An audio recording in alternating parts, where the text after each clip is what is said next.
구덕이 내 인연? 살려다오. 장형 100대면은 나는 죽으란 얘기 아니냐? 어떻게 아버지가 죽도록 내버려 둘 수 있습니까? 자네 애비가 자초한 일이야. 옥태영 때문에 노예를 놓쳐 이 손해가 이만저만이 아니야? 그러게 구덕이를 잡아 죽였어야지요. 증자가 있는데 왜 잡지 않는 것입니까? 왜? 다 적당한 때가 있는 법이다. 천승희가 김낙수에 대한 탄핵권을 사안으로 올렸죠. 청수연 유양소에서 올린 현감 김낙수에 대한 탄핵권입니다. 김낙수의 범법행위를 감히 고발하니 국법에 따라 엄히 징계해 주시길 탄원합니다. 김낙수는 백성들이 큰 변을 당했음에도 그 심각성을 외면하고 회피하고 가렴주구만을 일삼았습니다. 현감이라면 백성을 두려워하고 백성들을 살피고 백성들을 사랑해야 하거늘 식솔들의 혀를 자르고 다리를 부러뜨리고 산채로 묶고 김낙수 저자는 청수연 백성에게까지 폭행과 가혹행위를 일삼았습니다. 어머니 앞에서 죽도록 맞은 구씨는 앞으로 평생을 다리를 절며 살게 될 것입니다. 파직은 물론 장 100대에 처할 것을 청원합니다. 박준기 대감이 옥태영의 증자를 찾아놓았으나 적당한 때에 쓰려고 묵혀두었으나 김소혜는 이로써 김낙수 현감은 죽게 되어 참지 못하고 증자를 활용해서 옥태영을 잡아들였죠. 박준기 대감이 약점을 찾아내기 위해 계속 뒤를 밟고 옛날 주막의 화적대가들이 닥쳐 불이 나 모두 사망한 것을 알게 되었죠. 바로 그 산적들 중 한 명이 전부 얘기를 하게 되어 전부 알게 되었죠. 죄인 송서인과 구덕이는 당장 나와 오랄을 받아라. 천승희는 붙잡혀가는 옥태영을 멀리서 바라만 볼 수밖에 없었습니다.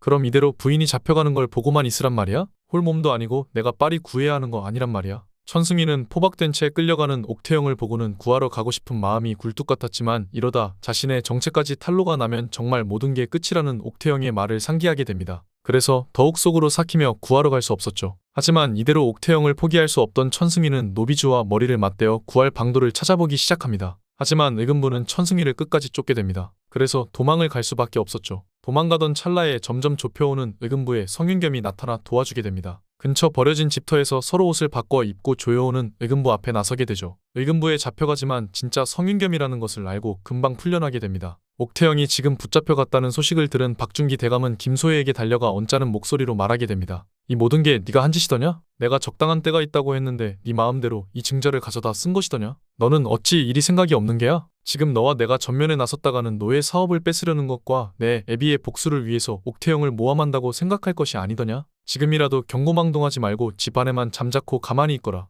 이에 김소혜는 말하죠. 그 적당한 때가 도대체 언제입니까? 저는 참지 못하겠습니다. 구덕이 년이 지금 붙잡혀 갔으니 내 앞에 대령해 놓아주십시오. 내 앞에만 대령해 주시면 집 안에만 잠자코 가만히 있겠습니다. 내 반드시 구덕이 년을 도망도 못 치게 절뚝이로 만들어 평생 노비로 삼아 차라리 사는 것보다 죽는 게 더 낫다는 소리가 절로 나오게 만들 것입니다. 그렇게 옥태영에 대한 구속과 재판은 매우 신속하게 처리가 되기 시작하죠. 옥태영은 이 위기에서 빠지고 어떻게든 살아남아서 일단 나가기 위해 고민을 하기 시작합니다. 또한 지금 홀몸 상태가 아니기에 옥에서 무작정 버틸 수만은 없죠. 옥태영은 의금부와 연이 닿아 있기에 허종문을 만나게 됩니다. 허종문은 내 모든 말은 내게 신뢰를 잃었다. 노비 구덕은 주인을 해하고 도망친 죄 양반인 옥태영 행세를 한 죄가 명백하여 김소혜에게 돌려보내게 됩니다. 김소혜는 포박되어 끌려온 옥태영을 보고는 집에 온 걸 환영한다면서 기쁘게 반기게 됩니다. 드디어 내게 돌아왔구나. 너가 나에게로 돌아오는데 시간이 너무 많이 흘렀구나. 그리고 니년 때문에 우리 아버지가 돌아가셨다. 너는 앞으로 내 옆에 24시간 붙여두며 차라리 죽는 게 나을 정도로 힘들게 해주마.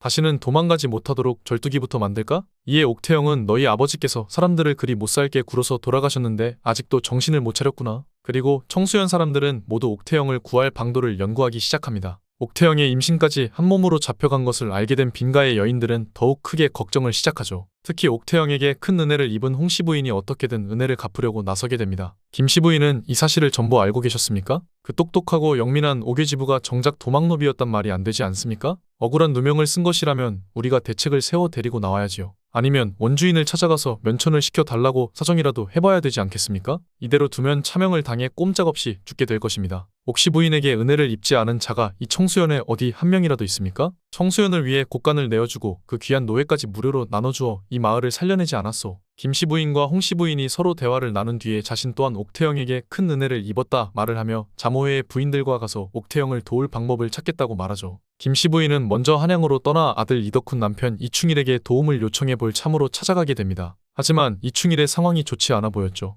이충일이 현재 괴질에 걸린 것을 확인하게 됩니다. 이에 김씨 부인은 약재를 구입하러 갔으나 약재들이 하나도 없어 구입하지 못하게 됩니다. 박준기 대감이 약재를 사재기를 하고 풀지 않고 있자 가격이 엄청 오르게 됩니다. 김씨 부인은 우선 급한이 가지고 있던 노예를 이용하여 이충일의 피부에 발라주는데요. 다음날 이충일의 괴질이 바로 효과를 보이기 시작합니다. 김씨 부인이 한양으로 떠나자 홍씨 부인도 바로 행동을 나서게 되죠. 홍씨 부인이 자모회의 회장직을 맡고 중대한 일이 터지게 된 것입니다. 부인들을 불러 모아 옥씨 부인을 돕자고 이야기를 하기 시작했지만 일부 부인들이 거센 반대를 하기 시작합니다. 도망 노비로 도망쳐 살다가 적대가 들어 진짜 옥태영이 사망하자 옥태영의 행세로 살기로 결심하고 청수연으로 와서 무려 9년 동안 양반인 척 행세를 한 것인데 도대체 이를 어떻게 덮어준다 말인지요. 도와주다가 청수연이 위기에 놓일 수 있습니다. 이에 홍씨 부인은 화가 난 상태로 이야기를 하죠. 부인들은 어찌 의리들이 없습니까? 옥씨 부인이 없었다면 진작에 무너졌을 청수연인 걸 금세 잊으신 겁니까? 청수연 모든 집들이 빚더미에 넘어가서 다 망하게 생긴 걸 구해준 것이 옥씨 부인인 걸 잊지 말아야 합니다. 모두를 구해준 사람이 옥씨 부인인데 다들 자기 살 길만 생각하고 있다니 정말 실망입니다. 막심이가 문 밖을 나오다가 크게 놀라게 됩니다. 어찌 이제 오셨습니까? 우리 마님께서 지금 잡혀가셨습니다.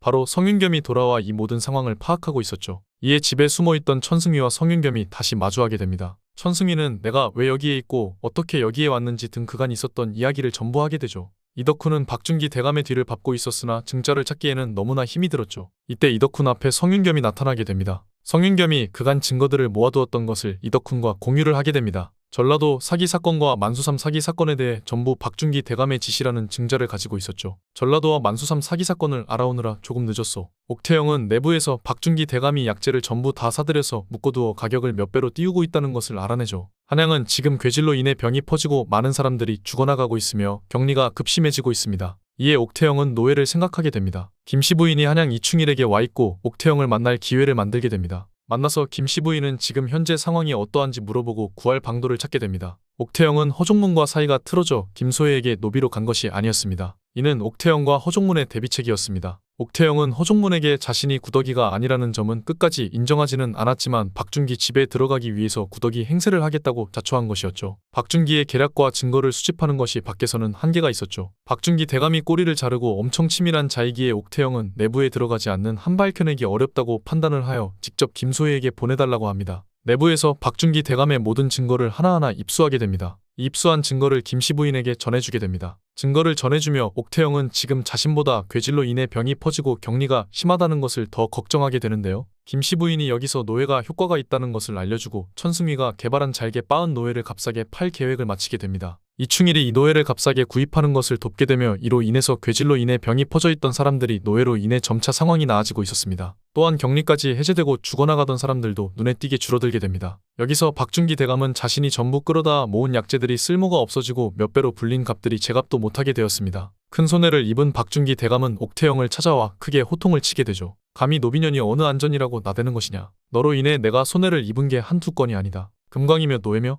네 년이 나타난 뒤로 내 사업에 모두 차질이 생기는구나. 내가 정령벌을 받아야 나대지 않겠느냐. 여봐라 멍석을 가지고 오너라. 2년을 멍석마리를 해야 내분이 풀릴 것 같으니. 이에 옥태영은 지금 홀몸이 아닙니다. 제발 무엇이든 할 것이니 이해는 살려만 주십시오. 여기에 이덕훈과 성윤겸 그리고 천승위가 나타납니다. 김씨 부인이 아들 이덕훈에게 옥태영이 입수한 증거를 전해주게 되며 성윤겸이 모아온 증자와 입수한 증거들을 종합하여 박준기 대감을 드디어 잡으러 온 것입니다. 이로 인해 빠져나갈 구멍이 없는 신세가 되었죠. 죄인 박준기 대감은 당장 오라를 받아라. 천승위는 진짜 성윤겸이 나타났기에 아직까지 할 수 있는 게 없었고 멀리서만 지켜볼 수밖에 없었습니다. 왜냐하면 송서인이 잡히지 않아야만 자신도 살고 모두가 사는 길이었기 때문입니다. 하지만 옥태영은 결국 유산을 하게 됩니다. 김소혜가 박준기 대감이 모아둔 옥태영의 증자를 적당한 때에 쓰지 못해 너무 성급하게 써서 제 효력을 못하여 옥태영과 의금부 사이를 갈라놓지 못해 이런 일이 발생한 것이죠. 드디어 허종문에게 박준기 대감의 재판이 열리게 됩니다. 이충일은 이때까지 박준기 대감에게 겁을 먹어 가만히 있었지만 적극적으로 나서게 됩니다. 금광 사건과 연루되어 있던 모든 것을 쏟아붓게 되고 여기에 홍씨 부인이 만수삼 씨앗 사기 사건의 중요한 증인이 되어주게 됩니다. 금광 사건과 연료문 사건 그리고 만수삼 씨앗 사기 사건과 이번에 괴질로 인해 이익을 보려한 사건 전부 재판에서 다루게 됩니다. 한편 김소혜는 박준기 대감의 본처에게 망석마리를 당하게 됩니다. 이유는 김씨 부인이 박준기 대감의 본처를 찾아가 김소혜가 망상증이 있으며 첩주제에 본처 행세를 하고 다닌 것을 전부 말하게 되죠. 이에 화가 난 본처는 김소혜를 망석마리를 하여 크게 당하게 되며 구더기에게 했던 것처럼 머리털까지 전부 뽑히게 됩니다. 옥씨 부인전은 단 2화를 앞두고 있습니다. 25일 날 방영되는 15화. 혹시 여러분은 15화에서 어떤 전개를 예상하시나요? 댓글로 여러분의 뇌피셜을 공유해주세요. 오늘 영상 재밌으셨다면 구독과 좋아요 부탁드립니다.